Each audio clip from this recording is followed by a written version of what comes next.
नमस्कार दोस्तों, आपका स्वागत है। आज की एक महत्वपूर्ण जानकारी। वैज्ञानिक स्तर पर हम आपको सत्य घटना पर ही जानकारी प्रदान करते हैं।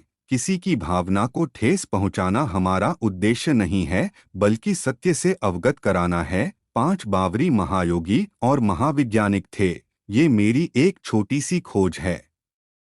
हो सकता है आप मेरी बातों को अस्वीकार कर दे, लेकिन हर घटना के पीछे एक साइंटिफिक कारण होता है।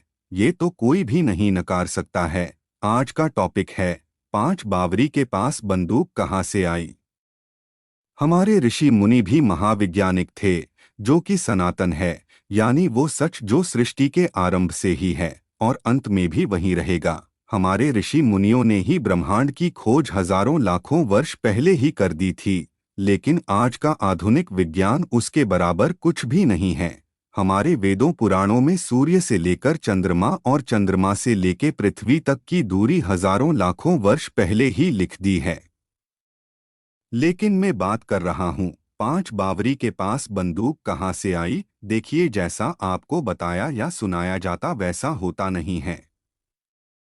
उस समय में केवल तोप में बारूद भरकर गोला चलाया जाता था, तो बंदूक का जिक्र कैसे आया। दरअसल हमारे नागा साधु सनातन धर्म रक्षक हैं और इन्हें अस्त्र शास्त्र की विद्या में महारथी प्राप्त होती है।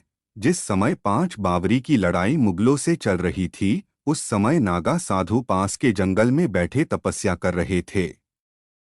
5 बावरी की नज़र उन पर पड़ती है और वो उनकी शरण लेते हैं, यानी कि मदद मांगते हैं। नागा साधु जानते थे पास के तालाब में बारूद है और उन्हें वह से बारूद की मिट्टी की गोली बनाना सिखाया और धातुनुमा बांस आदि में भरकर चलाना सिखाया। इस तरह 5 बावरी ने आधे से ज्यादा मुगल सैनिक मार गिराए, लेकिन मुगल सैनिक भी इतने थे कि जिनका अंत करना मुश्किल था। इस कारण सनातन धर्म की रक्षा के लिए 5 बावरी ने अपना शीश काट दिया और शीश कटने पर भी लड़ते रहे, क्योंकि राजपूत खून में इतनी गर्मी होती थी कि वे शीश कटने पर भी 1 सप्ताह तक लड़ सकते थे। और भी कई राजपूत योद्धा ऐसे हुए हैं जो शीश कटने पर भी लड़ते रहे, यह तक कि धड़ ठंडा होने पर भी अस्त्र हाथ से नहीं छूटा था। ये क्षत्रिय राजपूत की पहचान है।